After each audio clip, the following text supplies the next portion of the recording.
کسی لوہار کی دکان تھی اور اس دکان کے اندر کوئی سانپ گھس گیا۔ تو رات کا وقت تھا، سانپ کا جسم جو تھا کسی آری کے ساتھ ٹکرایا۔ تو کہتے ہیں کہ یہ سانپ کو طیش آ گیا۔ جیسے ہی طیش آیا، اس نے اس پر حملہ کرنے کے لیے آری کے ارد گرد جو تھا وہ اپنے جسم کو لپیٹ لیا اور اسے دبانے کی کوشش کی۔ تو جب دبایا تو کہتے ہیں سانپ ہی چھوٹے چھوٹے حصوں کے اندر کٹ کے تقسیم ہو گیا اور اپنی موت خود ہی مر گیا۔ اسی طرح جو بندہ بات بات پہ طیش میں آ جاتا ہے، یاد رکھیں کہ وہ اپنی عزت کی موت خود ہی مر جاتا ہے۔ بعض لوگوں کی عادت یہ بن جاتی ہے، ہمارے معاشرے کے اندر بھی بعض چیزیں ایسی ہیں کہ جو غلط رائج ہو جاتی ہیں۔ ہمارے معاشرے کے اندر جو بندہ بات بات پہ طیش میں آ جائے اور گالیاں نکالنا شروع کر دے، ہمارے معاشرے میں سمجھا جاتا ہے یہ بڑا دلیر شخص ہے کہ جی بات بات پہ اسے غصہ آ جاتا ہے۔ یاد رکھیں یہ بہادری نہیں بلکہ یہ حماقت ہوتی ہے۔ اسلام نے اس بات کو بہت زیادہ ناپسند کیا ہے۔ آقا کریم علیہ السلام کا ایک فرمان سماعت فرمائیں۔ میرے اور آپ کے آقا و مولا جناب سیدنا محمد مصطفیٰ صلی اللہ علیہ وآلہ وسلم نے ارشاد فرمایا کہ سود یہ 70 گناہوں کا مجموعہ ہے۔ جو بندہ سود کی لعنت میں پڑ گیا، حضور نے ارشاد فرمایا یہ 70 گناہوں کا مجموعہ ہے، اور اس کا کم از کم گناہ یہ ہے کہ کوئی بندہ جس طرح اپنی ماں کے ساتھ بدکاری کرے۔ اور پھر حضور نے ارشاد فرمایا بندہ مومن کو گالی دینا، لعن طعن کرنا، فرمایا یہ سود سے بھی بڑا گناہ ہے۔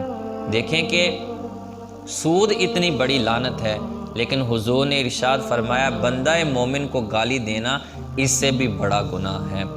ایک حدیث مبارکہ آپ کے سامنے ذکر کرنا چاہوں گا۔ حضرت سیدنا ابو ذر غفاری رضی اللہ تعالی عنہ کو دیکھا کہ آپ مدینہ کے قریب ایک دیہات میں سے گزر رہے تھے اور آپ نے ایک چادر کو اوڑھا ہوا تھا، اور اسی طرح کی چادر آپ نے اپنے غلام کو بھی دی ہوئی تھی۔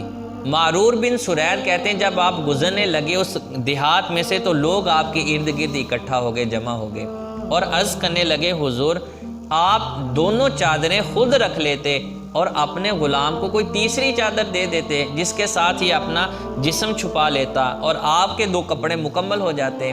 تو فرماتے ہیں ابو ذر غفاری رضی اللہ تعالی عنہ، آپ فرمانے لگے کہ نبی کریم علیہ السلام کا دور مبارک تھا، اور فرماتے ہیں کہ میرا ایک غلام تھا کہ جس کی والدہ اجمیہ تھی، اور فرماتے ہیں میں نے اس غلام کو اس کی والدہ کے غیر عربی ہونے کا صرف طعنہ دیا تھا۔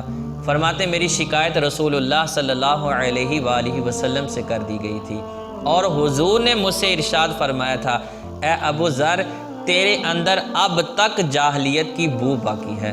اللہ اکبر! کن سے حضور فرما رہے؟ ابو ذر غفاری رضی اللہ تعالیٰ عنہ جو جلیل القدر صحابی ہیں، اور صرف کس بات پر کہ اس بات پر کہ انہوں نے اپنے ایک غلام کو اس کی والدہ کے غیر عربی ہونے کا طعنہ دیا تھا۔ حضور نے ارشاد فرمایا ابو ذر تیرے اندر اب تک جاہلیت کی بو باقی ہے، اور فرمایا اسلام کے ناطے یہ غلام اور اس کی والدہ تمہارے بھائی اور بہن لگتے ہیں، اگرچہ اللہ نے تم میں سے بعض کو حاکم بنا دیا، بعض کو محکوم بنا دیا۔ ارشاد فرمایا ان کے لیے وہی پسند کرو جو تم اپنے لیے پسند کرتے ہو، اور فرمایا اگر تم حاکم بن گئے ہو اور یہ تمہارے محکوم ہیں ان پر ظلم و ستم نہ کرو۔ اگر غلام تمہارے موافق ہے اسے اپنے پاس رکھو، اگر موافق نہیں تو اسے بیچ دو، مگر فرمایا تمہیں یہ حق نہیں پہنچتا کہ تم ان پر لعن طعن کرو یا تم انہیں گالیاں دو۔ تو حضرت ابو ذر غفاری رضی اللہ تعالیٰ عنہ فرماتے ہیں کہ اس کے بعد آج تک نہ ہی میں نے اپنے کسی غلام کو لعن طعن کی ہے، نہ ہی میں نے کبھی کسی کو گالی دی ہے۔ اب جو میں خود پہنتا ہوں اپنے غلام کو بھی وہی دیتا ہوں، جو خود کھاتا ہوں اپنے غلام کو بھی وہی دیتا ہوں۔ اللہ اکبر! تو یہ اسلام کا نظام ہے، یہ حضور کا لایا ہوا دین ہے کہ جو حقوق ایک بادشاہ کو حاصل ہیں، یاد رکھیں کہ وہی حقوق ایک غلام کو بھی حاصل ہیں۔ آقا کریم علیہ السلام نے ارشاد فرمایا، لوگ بیٹھے تھے، حضور نے ارشاد فرمایا کہ بتاؤ مفلس شخص کون ہے؟ تو کہتے ہیں کہ صحابہ کرام عرض کرنے لگے حضور ہمارے ہاں مفلس اس کو کہا جاتا ہے کہ جس کے پاس درہم و دینار نہ ہوں۔ اللہ اکبر۔ یہاں پہ ایک اور بات کی طرف بھی توجہ دلانا چاہوں گا کہ صحابہ کرام کا انداز محبت دیکھیے، انداز ادب دیکھیے کہ یہ نہیں عرض کیا کہ حضور مفلس اسے کہتے ہیں، بلکہ عرض کیا حضور ہمارے ہاں مفلس اسے کہا جاتا ہے جس کے پاس درہم و دینار نہ ہوں، بقیہ اللہ اور اس کا رسول بہتر جانتے ہیں کہ مفلس کون ہوتا ہے۔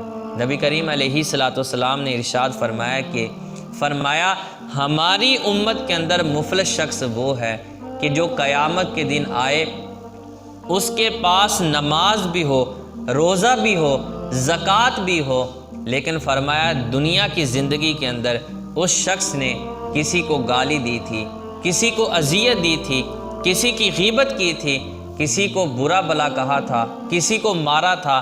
حضور نے ارشاد فرمایا قیامت کے دن جب یہ شخص اللہ کے حضور حاضر ہوگا، فرمایا جس کو اذیت دی تھی وہ اپنے حصے کی نیکیاں لے جائے گا، جس کو برا بلا کہا تھا وہ اپنے حصے کی نیکیاں لے جائے گا، جس کو اس نے تکلیف پہنچائی تھی وہ اپنے حصے کی نیکیاں لے جائے گا، حتیٰ کہ ارشاد فرمایا ہر شخص اپنے اپنے حصے کی نیکیاں لے جائے گا اور اس کی نیکیاں ختم ہو جائیں گی۔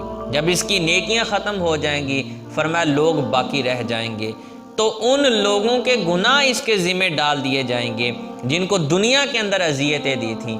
اللہ اکبر۔ فرمایا یہ نماز بھی لے کے آیا تھا، روزہ بھی لے کے آیا تھا، زکوٰۃ بھی لے کے آیا تھا، فرمایا کہ اپنی نیکیاں لوگوں کو دے دیں، ان کے گناہ اپنے سر لے لیے، فرمایا یہ نیکیاں ساری زندگی جس نے کی تھیں یہ لوگوں کے گناہ لے کے جہنم میں چلا جائے گا، اور فرمایا لوگ اس کی نیکیاں لے کے جنت میں چلے جائیں گے۔ آج تو چند سیکنڈ لگتے ہیں، زبان کھولی کسی کی دل آزاری کر دی، زبان کھولی کسی کو اذیت پہنچا دی، کسی کی غیبت کر دی۔ یاد رکھیں کہ دنیا کے اندر یہ معاملات بالکل معمولی لگتے ہیں، لیکن جب قیامت کا دن ہوگا اور اعمال تولے جائیں گے، یاد رکھیں اس دن پتہ چلے گا کہ ہم نے اپنی زندگی کو کس غفلت کے اندر بسر کر دیا اور کس اذیت کے اندر ہم آج مبتلا ہو رہے ہیں۔ یاد رکھیں کہ بندہ مومن کو گالی دینا، نبی کریم علیہ السلام نے اس کو سخت ناپسند فرمایا ہے، اور ارشاد فرمایا کہ بندہ مومن کو گالی نہ دو۔ ارشاد فرمایا کہ اللہ تبارک و تعالیٰ نے ایک مسلمان پر دوسرے مسلمان کا مال بھی حرام کر دیا، اس کی عزت بھی حرام کر دی، اور فرمایا کہ اس کی جان بھی حرام کر دی۔ اب ایک مسلمان دوسرے مسلمان کو نہ مالی طور پہ نقصان پہنچا سکتا ہے، نہ جسمانی طور پہ نقصان پہنچا سکتا ہے، اور اسی طرح نہ ہی اس کی عزت کو نقصان پہنچا سکتا ہے۔ آج جو لوگ زبان درازیاں کرتے ہیں، زبانیں کھولتے ہیں اور لوگوں کی غیبتیں کرتے ہیں، یاد رکھیں کہ وہ اپنی عاقبت سے باخبر رہیں، اپنی عاقبت کو، اپنی آخرت کو اپنے سامنے رکھیں کہ کل اس کی وجہ سے کتنے دردناک عذاب کے اندر ہمیں مبتلا ہونا پڑے گا۔ پھر آقا کریم علیہ السلام نے ارشاد فرمایا کہ جس بندے کے اندر 4 عادتیں ہوں، ارشاد فرمایا وہ پکا منافق ہے، ابھی تک ایمان اس کے دل میں نہیں اترا۔ ارشاد فرمایا ایک جو بات کرے تو جھوٹ بولے، جب بھی زبان کھولے اس کی زبان سے جھوٹ ہی نکلے، وعدہ کرے تو وعدہ خلافی کرے، عہد کیا جائے تو عہد پورا نہ کرے، اور پھر حضور نے ارشاد فرمایا چوتھی بات کہ اگر کسی کے ساتھ اس کا جھگڑا ہو جائے تو فرمایا فوراً گالی گلوچ پہ اتر آئے۔